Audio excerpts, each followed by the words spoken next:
बच्चों ये है हमारा लेक्चर 150 और हम कर रहे हैं आपका हिस्ट्री में चैप्टर 6 जिसका नाम है towns, traders and crafts persons. तो हमने टाउन्स देख लिए थे कल पूरी तरह से, हम ट्रेडर्स में बिल्कुल एंड पे ही थे और हमने लेक्चर पूरा कर दिया था। देन हमको क्राफ्ट पर्सन जो कि थर्ड टॉपिक है इस चैप्टर का वो कवर करना है।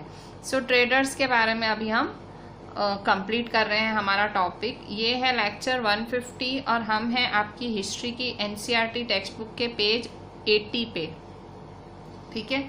So the towns on the west coast were home to Arab, Persian, Chinese, Jews and Syrian Christian traders. तो इसका मतलब क्या हुआ, जो वेस्टर्न कोस्ट पे जो टाउन्स थे, ठीक है, मतलब जो हमारे वेस्टर्न कोस्ट है, वेस्ट साइड पे जो कोस्टल टाउन्स थे, कोस्ट मतलब तटीय किनारा।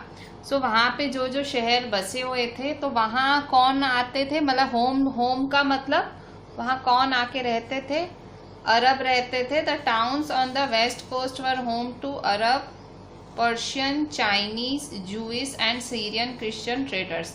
तो जो इंडिया का वेस्ट कोस्ट है वहाँ पे कौन आ जाया करते थे, घड़ी घड़ी अरब आते थे, पर्शियन लोग आते थे, चाइनीज आते थे, जूविश आते थे और सीरियन क्रिश्चियन ट्रेडर्स आते थे। ये सारे ट्रेडर्स जैसे उनका घर जैसा हो गया था, वो घड़ी घड़ी आते थे जाते थे वैसा। मतलब क्यों, वो ट्रेडिंग के लिए आते थे, खरीद बेच के लिए आते थे। और कोस्टल एरियाज तो फेमस ही होती हैं खरीद बेच के लिए। Indian spices and cloth sold in the Red Sea ports were purchased by Italian traders and eventually reached European markets fetching very high profits। जो इंडियन स्पाइसेस थे, ठीक है, जो मसाले वगैरह थे और जो कपड़े थे जो रेड सी पोर्ट्स पे बिकते थे, ठीक है। So Indian spices and cloth sold in the Red Sea ports were purchased by Italian traders. So उसे कौन खरीदते थे, इटालियन ट्रेडर्स खरीदते थे, ठीक है।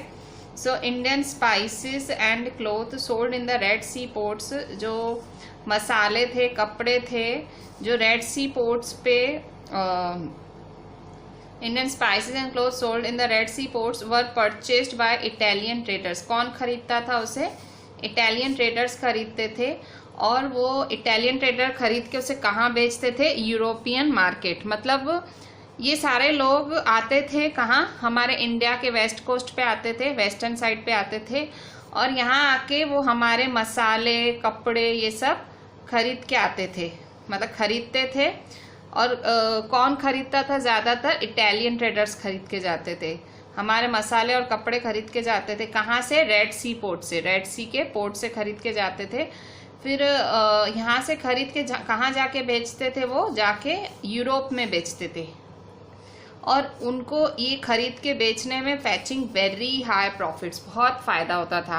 अब देखो इंडिया में जो हम मसाले खरीदते हैं उसकी कोई कीमत नहीं है, पर यही मसाले आप फॉरेन में खरीदो तो इतने महंगे मिलेंगे आपको। क्यों, क्योंकि बीच में इन लोगों ने बहुत प्रॉफिट मार्जिन रखा हुआ होता है अपना। Spices grown in tropical climates, pepper, cinnamon, nutmeg, dried ginger etc. became an important part of European cooking। और मतलब अब यूरोप में, क्योंकि ये जो स्पाइसेस है, मसाले वगैरह, इनको जो क्लाइमेट, वातावरण चाहिए होता है वो अच्छा चाहिए होता है, मतलब गर्म होना चाहिए, ठंडा वातावरण ना चले। तो बाहरी जो विदेश की धरती है, मतलब जो फॉरेन लैंड है, वहाँ ठंड वगैरह ज़्यादा होती है। हमारे ट्रॉपिकल रीजन्स हमारे यहाँ ज़्यादा पाए जाते हैं। सो हमारे यहाँ ये मसाले वगैरह हमारे यहाँ अच्छे उगते हैं। सो स्पाइसेस यहाँ से इसलिए खरीद के जाते थे, तो यूरोप में बिकते थे, तो वहाँ उनकी डिमांड बढ़ गई। कैसे कैसे स्पाइसेस, पिपर, ठीक है, मिर्ची वगैरह। फिर सिनामम का मतलब होता है इलायची। नटमेग सुपारी आप बोल सकते हो। ड्राइड जिंजर मतलब सूखी हुई अदरक, वो भी कुछ उसका कुछ नाम होता है, मेरे को एग्जैक्ट नाम ध्यान नहीं आ रहा है। ड्राइड जिंजर मतलब सूखी हुई अदरक। सो ये सब यहाँ से मतलब ले जाके वहाँ बेचते थे। सो यूरोपियन कुकिंग में ये सब चीज़ें यूज़ होने लगी, ठीक है। So spices grown in tropical climates, pepper, cinnamon, nutmeg, dried ginger etcetera became an important part of European cooking, ठीक है। Cotton cloth was very attractive. जो कॉटन क्लॉथ था वो बहुत ज़्यादा अट्रैक्टिव था। मतलब क्यों यूरोप में क्यों ये सब बिकने लगा? तो यूरोप की रसोई में ये सब फेमस हो गए मसाले। ऑब्वियसली मसालों से एक टेस्ट अलग आता है, खुशबू आती है, ठीक है। हम इंडियंस कितना अच्छा अच्छा खाते हैं हम लोग, मतलब जो हमारा खाना है इतने स्पाइसेस और अलग अलग ऐसे खड़े मसाले यूज़ करती हैं। हमारी मदर कभी पुलाव बनाती हैं, कुछ भी बनाती हैं, सो अलग ही स्मेल, अलग ही जायका आता है। सो वो अब यूरोप में भी फेमस हो गया। क्यों? क्योंकि हमारे हमारे जो रेड सी के पोर्ट्स हैं, हमारे रेड सी के पोर्ट्स से ये सारे मसाले इटालियन ट्रेडर्स खरीद के जाते थे, और खरीद के जाके कहाँ बेचते थे? यूरोपियन मार्केट्स में बेचते थे, ठीक है। सो और हमारे जो कॉटन क्लॉथ थे वो भी बहुत ज़्यादा सुंदर थे। This eventually drew European traders to India, और इसी की वजह से जो यूरोपियन ट्रेडर्स थे वो इंडिया की तरफ खींचे आए। मतलब फिर और भी मतलब देखा इन्होंने कि इंडिया के ये मसाले, इंडिया का ये कपड़ा इतना सुंदर है, और यूरोप में इतनी डिमांड होने लगी, यूरोप में लोग यूज़ करने लगे। सो जो यूरोपियन ट्रेडर्स थे अब इंडिया की तरफ अट्रैक्ट हुए, ठीक है। So this eventually drew European traders to India, ठीक है। So we will shortly read about how this changed the face of trading and towns. So अब सब बदला कैसे? मतलब ये यूरोपियंस की इंडियन पे नज़र गई, इंडिया के मसालों पे और कपड़ों पे, तो बदला कैसे? बदला तो ऐसे कि सबकी नज़र इंडिया पे गई, और फिर फाइनली इंडिया में ईस्ट इंडिया कंपनी आ गई, और फिर हम गुलाम बन गए, ठीक है। तो वो आप अभी 8th में ये सब डिटेल में पढ़ोगे, जो 8th की हिस्ट्री की टेक्स्ट बुक है तब ये सब बहुत डिटेल में पढ़ोगे। पर फिलहाल आप इतना देखो कि इंडिया के जो मसाले थे, इंडिया का जो क्लॉथ है वो यूरोप में बहुत फेमस होने लगा, और इसलिए ज़्यादा से ज़्यादा यूरोप के ट्रेडर्स इंडिया आ के खरीदी करने लगे, ठीक है। अभी क्राफ्ट्स इन टाउन्स देखो। Craft persons of Bidar were so famed for their inlay work in copper and silver that it came to be called Bidri. अभी क्राफ्ट पर्सन मतलब ये देखो इस तरह का काम, ठीक है। मतलब ये पूरा ये जो किया हुआ है ये क्या है? ये कैंडल स्टैंड है, ठीक है। अब इस पे ये देखो काम देखो आप एकदम डिटेल में, ये देखो आपको दिख रहा होगा क्या डिजाइनिंग है, ठीक है। सो ये कलाकारी बोल सकते हो आप, ठीक है। सो ये जो कलाकारी थी, the craft person of Bidar were so famed for the inlay work in copper and silver. मतलब बिदार करके जगह थी, तो बिदार करके जो जगह थी वहाँ के जो क्राफ्ट पर्सन थे, वहाँ के जो कलाकार थे, तो वो लोग इतने ज़्यादा फेमस हो गए अपने कॉपर और सिल्वर के काम के लिए। वो लोग ऐसे, ये कॉपर का है, ठीक है, तो वो लोग क्या कॉपर और सिल्वर के, ये ब्रास का है, ठीक है, ये ब्रास है। मतलब वो अपने कॉपर और सिल्वर के काम करने में, मतलब कॉपर मेटल पे, सिल्वर मेटल पे इतना अच्छा काम करते थे, इतना सुंदर काम करते थे कि वो लोग इतने फेमस हो गए कि इस टेक्निक को नाम ही बिद्री दे दिया गया। मतलब थे कहाँ के? बिदार के, तो काम इतना अच्छा करते थे कि उस टेक्निक को बिद्री नाम दे दिया गया, बिद्री। तो क्राफ्ट पर्सन जो कि बिदार के थे वो अपने कॉपर और सिल्वर के काम के लिए इतने फेमस थे कि उस काम को कॉपर और सिल्वर पे किए, जैसे मुझे कॉपर और सिल्वर का काम कराना है, मेरे किसी चीज़ पे मुझे कॉपर और सिल्वर का काम कराना है, तो मैं क्या कहूँगी? मुझे बिद्री करानी है, ठीक है। मतलब उस काम को ही बिद्री कहा जाने लगा। मतलब वो लोग बिदार के जो क्राफ्ट पर्सन इतने फेमस हो गए कि उस काम का नाम ही बिद्री पड़ गया, ठीक है। So the craft persons of Bidar were so famed for their inlay work in copper and silver that it came to be called Bidri, ठीक है। The Panchalas, Panchals, ठीक है, Panchals और Vishwakarma community consisting of goldsmith, bronzesmith, blacksmith, masons and carpenters were essential to the building of temples. फिर दो और communities थी, दो और जातियां थी, कौन कौन सी? पंचालास और विश्वकर्मा, ठीक है। द पंचालास और विश्वकर्मा कम्युनिटी, वो उसमें कौन कौन था? सो पंचालास या विश्वकर्मा कम्युनिटी में गोल्ड स्मिथ थे, ब्रॉन्ज स्मिथ थे, ब्लैक स्मिथ थे, मेशंस थे, कारपेंटर्स थे, ठीक है। सो ये जो पंचाल्स और विश्वकर्मा कम्युनिटी थे वो कौन कौन थे? इसमें गोल्ड स्मिथ थे, ठीक है, सोने का काम करने वाले, ब्रोंज का काम करने वाले, ब्लैक स्मिथ, मैशन, कारपेंटर, इस कम्युनिटी में ये सारे लोग थे। तो ये लोग टेम्पल बनाने के लिए फेमस थे, ठीक है। पंचालास और Vishwakarma community consisting of goldsmith, bronzesmith, blacksmith, masons, carpenter were essential to the building of temples. They also played an important role in the construction of palaces, big buildings, tanks and reservoirs. ये सारे लोग और किस चीज के लिए famous थे? Temple बनाने के लिए फेमस थे। कौन फेमस थे? पंचाल और विश्वकर्मा कम्युनिटी वाले, मतलब इनकी जाति थी, ठीक है, पंचाल जाति, विश्वकर्मा जाति। तो ये सोने का काम करते थे, ब्रॉन्ज का, ब्लैकस्मिथ थे। ब्लैकस्मिथ का मतलब क्या होता है? कहते हैं ना मेटल्स वगैरह बनाने वाले, वैसे, ठीक है, सोना बनाने वाले, ब्रॉन्ज बनाने वाले, मेटल बनाने वाले। मेजन मतलब कड़िए नहीं बोलते हैं, कड़िए काम करते हैं सीमेंट वगैरह का। कारपेंटर्स मतलब ठोक लोहार, ठीक है। सो ये सारे बिल्डिंग बनाने में काम कौन? पंचाल और विश्वकर्मा कम्युनिटी, ठीक है, पंचाल और विश्वकर्मा जाति। ये जाति टेम्पल बनाने के लिए फेमस थी। They also played an important role in the construction of palaces, big buildings, tanks, reservoirs. ये जाति और किस चीज़ के लिए फेमस थी? ये जाति और फेमस थी पैलेसेस बनाने के लिए, ठीक है, बड़े बड़े महल, बड़े बड़े जो महल वगैरह बनाने के लिए, बड़े बड़े घर बनाने के लिए, बिग बिल्डिंग्स, बड़ी बड़ी बिल्डिंग्स बनाने के लिए, टैंक्स एंड रिजर्वियर्स बनाने के लिए, ठीक है, टैंक बनाने के लिए, reservoir. So similarly weavers such as the Saliyar और Kaikkolars emerged as prosperous communities making donations to temples. और वैसे ही वीवर जाति, वीवर मतलब वीव करने वाले, नहीं, कपड़े बुनते हैं वो लोग। सो जो कपड़े बुनने वाली जाति थी उनका वो कौन सी जातियां थी? सालियार और काइक-कोलार, ठीक है। ये सारी जातियां हैं जो कपड़े बुनने के लिए फेमस थी, वीवर थी, सालियार और काइक-कोलार। तो ये दोनों बहुत ही प्रॉस्परस कम्युनिटीज थी। प्रॉस्परस मतलब पैसे वाली कम्युनिटीज थी। मेकिंग डोनेशंस टू टेम्पल्स, ये भले थी वीवर जाति, वीवर मतलब कपड़े बनाने वाली जाति थी, पर बहुत ज़्यादा पैसे वाली जाति थी और ये टेम्पल्स को डोनेशंस देती थी।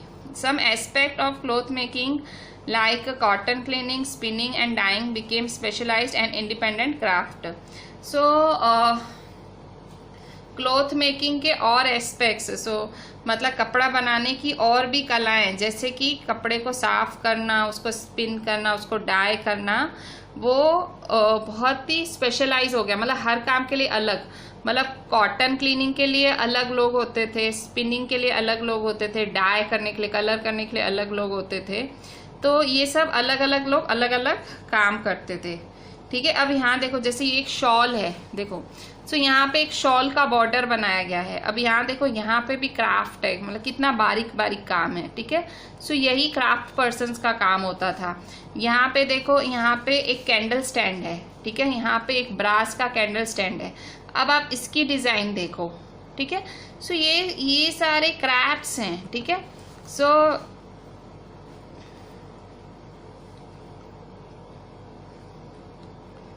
देखो, तो बिदार के जो क्राफ्ट पर्सन थे, उन्होंने बिदरी, मतलब जो बिदरी का काम है कॉपर और सिल्वर का, बिदार के लोग जो थे वो कॉपर और सिल्वर का काम किया करते थे, उसके क्राफ्ट का काम करते थे। तो उस काम का नाम ही बिदरी पड़ गया, क्योंकि वो इतना अच्छा काम करते थे।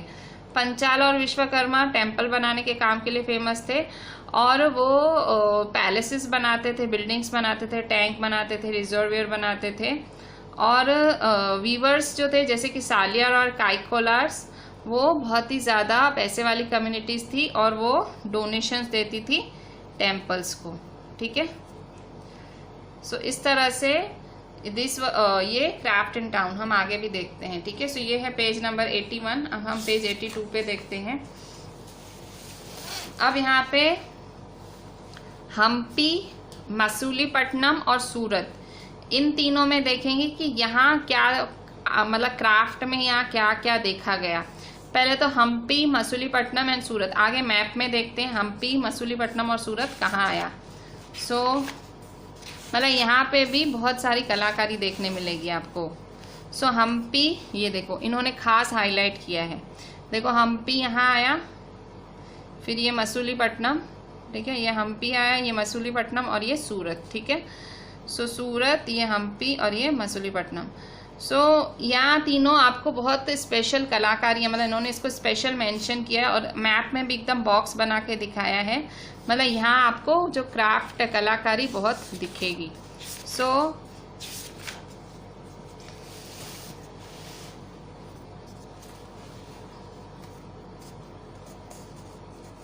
यहाँ देखो the architecture splendour of Hampi. Hampi का जो आर्किटेक्चर है वो, Hampi is located in the Krishna Tungabhadra basin which form the nucleus of the Vijayanagara empire founded in 3036। Hampi जो है, हम्पी कहाँ आया? हम्पी कृष्णा तुंगभद्रा बेसिन में आया। ठीक है, हम्पी कहाँ आया? कृष्णा तुंगभद्रा बेसिन में आया, जिस which form the nucleus of a Vijayanagara empire founded in 1336। ठीक है, इसकी लोकेशन बहुत अच्छे से याद कर लेना, क्योंकि इन्होंने खास इसकी केस स्टडी की है, मतलब यहाँ उसके क्राफ्ट को, उसके आर्किटेक्चर को डिस्कस किया गया है, तो आपको कम से कम उसकी लोकेशन पता होनी चाहिए। So Hampi is located in the Krishna Tungabhadra basin, मतलब कृष्णा तुंगभद्रा नदी के किनारे आया, which formed the nucleus of Vijayanagara empire, मतलब विजयनगर एम्पायर का सेंटर है हम्पी, फाउंडेड इन 1336। ठीक है, सो कृष्णा तुंगभद्रा बेसिन पे आया और विजयनगर एम्पायर का सेंटर है, 1336 में फाउंड किया गया, पाया गया। The magnificent ruins at Hampi reveal a well fortified city, no mortar और cementing agent was use in the and the technique was to wedge them together by interlocking।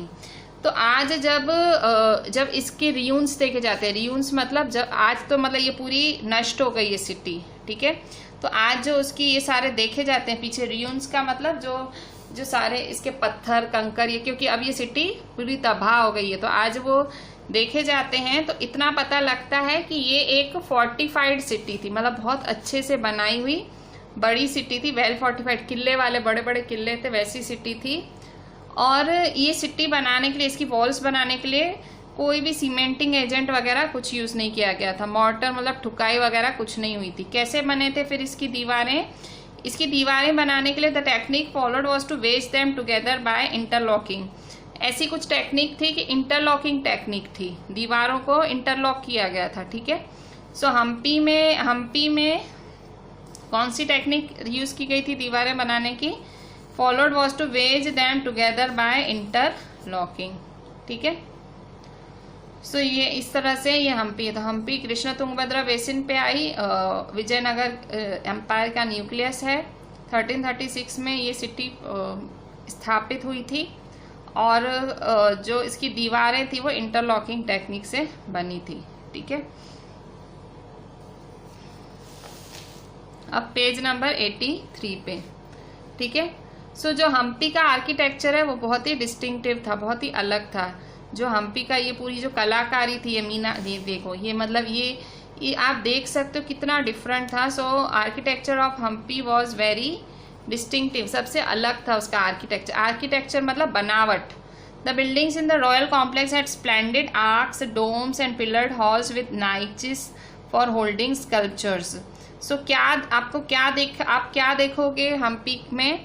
The buildings in the royal complex, जो buildings थी उस royal complex में, had splendid arches, domes and pillared halls with niches for holding sculptures. तो इसका मतलब क्या है? Arcs का मतलब क्या होता है? आर्क्स का मतलब ऐसे कर्व्ड शेप में डिजाइन होती है ना, कर्व शेप में, भाई देखो ऐसी डिजाइन या ऐसी डिजाइन। ठीक है, जैसे कोई भी कर्व्ड शेप, मतलब जो स्ट्रेट लाइन वाली डिजाइन और कर्व शेप में डिजाइन है, तो आर्क्स। सो वहाँ की जो रॉयल कॉम्प्लेक्स की बिल्डिंग्स होती थी, रॉयल मतलब जो शाही बिल्डिंगें हैं हम्पी में, उनमें बहुत सारे आर्क्स हैं, डोम्स हैं। डोम्स का मतलब इस तरह से शेप होती है। ठीक है, ये शेप होती है। ठीक है, गुम्बस बोलते हैं हिंदी में। And pillared halls with niches for holding sculptures. Pillared hall होते थे और पिलर लगे हुए होते थे, और वहाँ पे साइड में ऐसे नाइचेस, मतलब ऐसी पर्टिकुलर जगहें होती थी और उनमें मूर्तियाँ होती थी। ठीक है, मूर्तियाँ लगी हुई होती थी। ठीक है, they also had well planned orchids and pleasure gardens with sculptural motifs such as the lotus and corbels.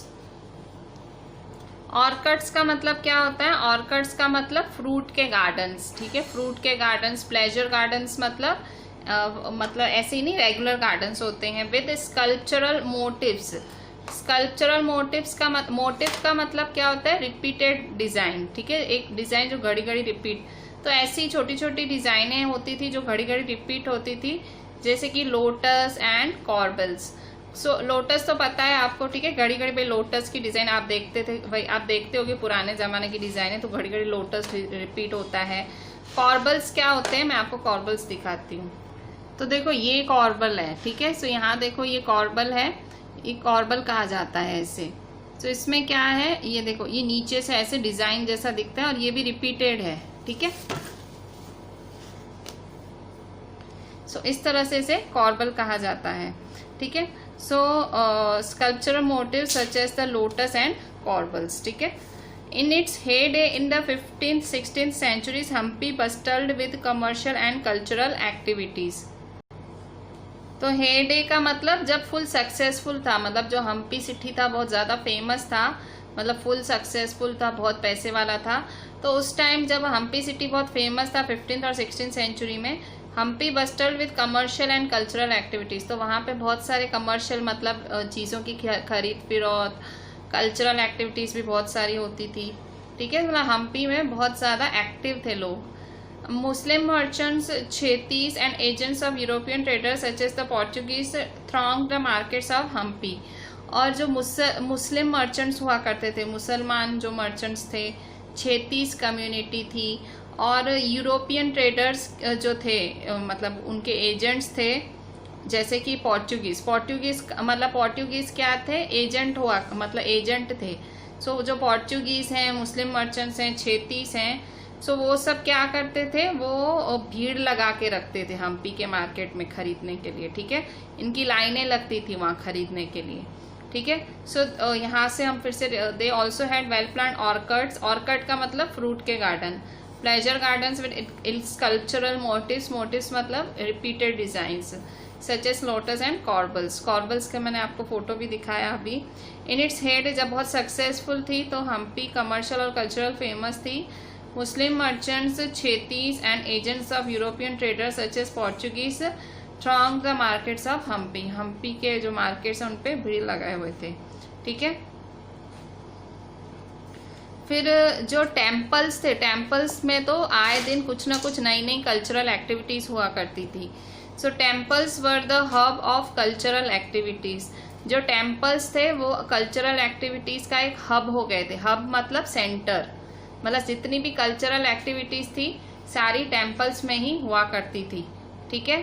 So and देवदासी कौन थी? जो टेम्पल में नाचने वाली औरतें थी उन्हें देवदासीज कहा गया है, ठीक है। परफॉर्म्ड बिफोर द डेटी, और वो अपने इष्ट देव के सामने, भगवान के सामने नाचती थी। रॉयल्टी मतलब जो राजा महाराजा और ये सब जो रॉयल लोग होते थे, जो मतलब महलों वाले लोग, उनके आगे नाचती थी। And masses in the many pillared halls in the Virupaksha a form of Shiva temple. मतलब वो कहाँ नाचती थी? हम्पी के विरूपक्ष टेम्पल्स में नाचती थी। विरूपक्ष जो कि एक शिवा का टेम्पल था, वहाँ पे सारे राजा महाराजाओं के, रॉयल लोगों के आगे, आम लोगों के आगे हॉल्स में नाचा करती थी ये सारी। The Mahanavami festival known today as Navratri in the south was one of the most important festival celebrated at Hampi. Hampi में क्या फेमस था? कौन सा फेस्टिवल? जो नवरात्रि है, ठीक है, जो नवरात्रि फेस्टिवल है वहाँ उसको महानवमी कहते थे। Was known today as Navratri in the south, वहाँ अभी नवरात्रि कहा जाता है उसे। वो हम्पी में बहुत मनाया जाता था। तो हम्पी में कौन सा त्यौहार मनाया जाता था? नवरात्रि। हम्पी में नवरात्रि का त्यौहार बहुत ही जोरों शोरों से मनाया जाता था। आर्कियोलॉजिस्ट है मतलब जो स्टडी करते हैं पुराने आर्किटेक्चर्स वगैरह की, so archaeologist have found the Mahanavami platform where the kings receive guest and accepted tribute from subordinate chiefs. तो जब खुदाई की गई, मतलब जब सारी ऐसे जब सब पाया गया, ढूंढा गया, तो ये पाया गया कि जो आर्कियोलॉजिस्ट को क्या मिला, महानवमी का प्लेटफॉर्म मिला, मतलब जहाँ पे ये एक्टिविटी होती थी महानवमी की, जो ये नवरात्रि मनती थी, वो मिला उनको खुदाई करने में, मतलब खुदाई करने में इन द सेंस उनको ये चीज़ें मिली जूने ज़माने की। Where the king receive guest, तो किंग बहुत सारे गेस्ट को बुलाता था ये फेस्टिवल में, नवरात्रि या महानवमी के फेस्टिवल में। And accepted tribute from subordinate chiefs, तो वो जो राजा के द्वारा नियुक्त किए गए जो चीफ होते थे, सबऑर्डिनेट चीफ मतलब बड़ी पोजीशन पे वो मंत्री वगैरह रखता था, तो वो उनसे ट्रिब्यूट गिफ्ट्स वगैरह या पैसे लेता था। From here he also watched dance and music performances as well as wrestling bouts, तो उस स्टेज पे बैठ के राजा डांस देखा करता था, म्यूजिक परफॉर्मेंसेस देखता था और रेसलिंग बाउट्स भी देखता था, मतलब रेसलिंग मैचेस भी देखता था।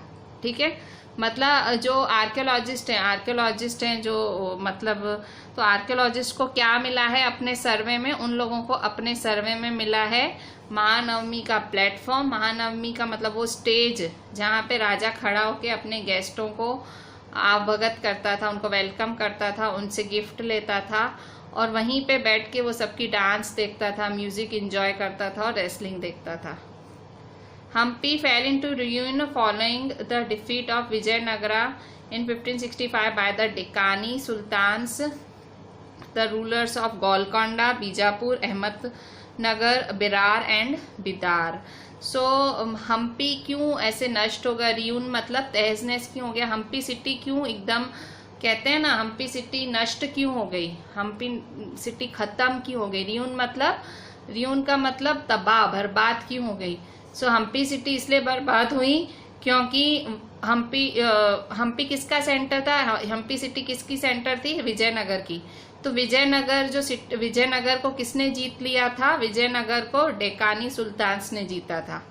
कौन थे डेकानी सुल्तान्स, गोलकोंडा के रूलर्स, बीजापुर के रूलर्स, अहमदनगर, बेरार के रूलर्स, बिदार के रूलर्स। तो इन लोगों ने विजयनगर को जीत लिया था और फिर उन्होंने हम्पी पे ध्यान ही नहीं दिया, मतलब फिर ध्यान नहीं दिया तो वो सिटी क्या हो गई, वो सिटी एकदम तहस नहस हो गई। ठीक है, so Hampi fell into ruins following the defeat of Vijayanagar and by the Deccani sultans, the rulers of Golconda, Bijapur, Ahmednagar, Berar, Bidar. ठीक है, सो यहाँ पे भी ये भी टिक कर लो कि आर्कियोलॉजिस्ट को वो प्लेटफॉर्म्स मिले हैं। So archaeologists have found the Mahanavami platform where the king received guests and accepted tribute from subordinate chiefs. Gift वगैरह लेता था, वो उनको प्लेटफॉर्म मिले हैं। ठीक है, so this was about Hampi. अभी हम उस जमाने की दूसरी फेमस सिटी हम्पी के बाद पढ़ेंगे सूरत। तो सूरत तो आज भी फेमस है, उतना ही फेमस है। हम्पी भले ही तहस-नहस हो गई है, बर्बाद हो गई है, पर सूरत आज भी खड़ा है।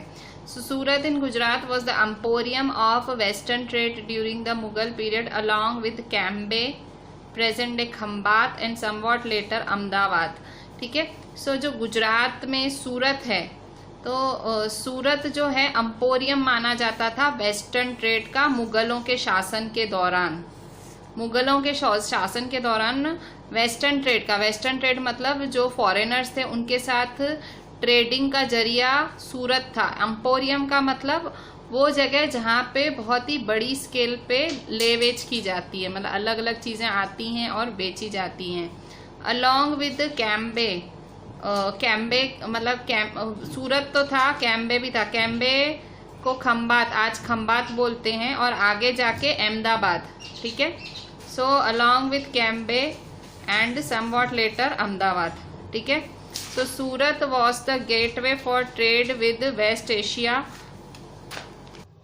तो खम्बात के और फिर अहमदाबाद। ठीक है, खम्बात भी फेमस था खरीद फरोख्त के लिए, फिर आगे जाके अहमदाबाद फेमस हुआ, उससे पहले सूरत था। ठीक है, Surat was the gateway for trade with West Asia via Gulf of Ormuz. So Surat trading के लिए बहुत फेमस था, मतलब लेवेज, चीज़ों की लेवेज वहाँ बहुत अच्छी होती थी। Was the gateway for trade with West Asia, अगर वेस्टर्न एशियन कंट्रीज़ के साथ, एशिया में जो वेस्टर्न एशियन कंट्रीज़ के साथ अगर लेवेज करनी है तो सूरत बेस्ट था, मतलब सूरत सेंटर था। और कहाँ से आती थी ये West Asian countries? Via Gulf of Ormuz, वहाँ से होके सूरत आती थी खरीद बेच करने के लिए, ठीक है। Surat was the gateway for trade with West Asia, मतलब वेस्ट एशियन कंट्रीज का रास्ता सूरत हुआ करता था। तो ये कंट्रीज गल्फ ऑफ ओरमुज से होके यहाँ आती थी। Surat has been called the gate to Mecca. Surat एक और चीज़ के लिए फेमस था, Surat was called the gate to Mecca. Mecca क्या है? मक्का हज मतलब एक तीर्थ है, मुसलमानों का तीर्थ है। तो because many pilgrim ships set sail from here, मतलब सूरत से सारी जो शिप्स थी वो मक्का की तरफ, मतलब सूरत से कुछ शिप्स चलती थी, वो सारे यात्रियों को मक्का की तरफ ले जाती थी, ठीक है। सो इस सूरत का आप सूरत के मान देखो, सूरत एम्पोरियम था वेस्टर्न ट्रेड का मुगल पीरियड के दौरान, और आगे जाके फिर अहमदाबाद और खंबात भी हुआ। सूरत जो था वेस्ट एशिया के साथ संबंध थे, जो ट्रेडिंग संबंध थे, वेस्ट एशियन कंट्रीज आती थी गल्फ ऑफ ओरमुज से होके। सूरत है मक्का का दरवाज़ा माना जाता था, मक्का की तरफ जाने वाली सारी शिप्स सूरत से ही निकलती थी, ठीक है। So with this we are ending our today's lecture. हम आगे और पढ़ेंगे कि सूरत के और क्या इंपॉर्टेंस था, फिर हम मसूलीपट्टनम का इंपॉर्टेंस भी पढ़ेंगे, ठीक है। तो 3 इंपॉर्टेंट सिटीज़ आज हमने एक पूरी हम्पी कवर की। सो हम्पी सिटी में मैंने आपको जितने भी पॉइंट्स टिक कराई हैं, सबसे पहले मैंने आपको जो लेक्चर चालू हुआ था, तब मैंने आपको जो ट्रेडिंग के बारे में थोड़ा कुछ रह गया था वो टिक कराया था। वो एक एक पॉइंट आपको लिखनी है, ठीक है, एक एक पॉइंट आपको मिस नहीं करना है कुछ भी। फिर क्राफ्ट्स के बारे में मैंने खासी पॉइंट्स आपको टिक कराई थी। सो आपको एक एक पॉइंट लिखनी है, ठीक है। ये सारी पॉइंट से ही क्वेश्चन आंसर्स बनते हैं, ठीक है। फिर हमने ये हम्पी की सिटी से चालू किया था। सो यहाँ पे भी इम्पोर्टेंट पॉइंट्स हैं, और फिर यहाँ पे भी हमने हम्पी के बारे में कुछ पॉइंट्स डिस्कस किए थे। मैंने बहुत ज़्यादा टिक नहीं कराए, पर हम्पी में भी बहुत खासे अच्छे अच्छे पॉइंट्स हैं जो आपको टिक करने हैं, ठीक है। फिर यहाँ पे फिर विरूपाक्षा टेम्पल है, ठीक है। विरूपाक्षा टेम्पल द महानवमी वहाँ सेलिब्रेट किया जाता था। फिर महानवमी फेस्टिवल के बारे में है।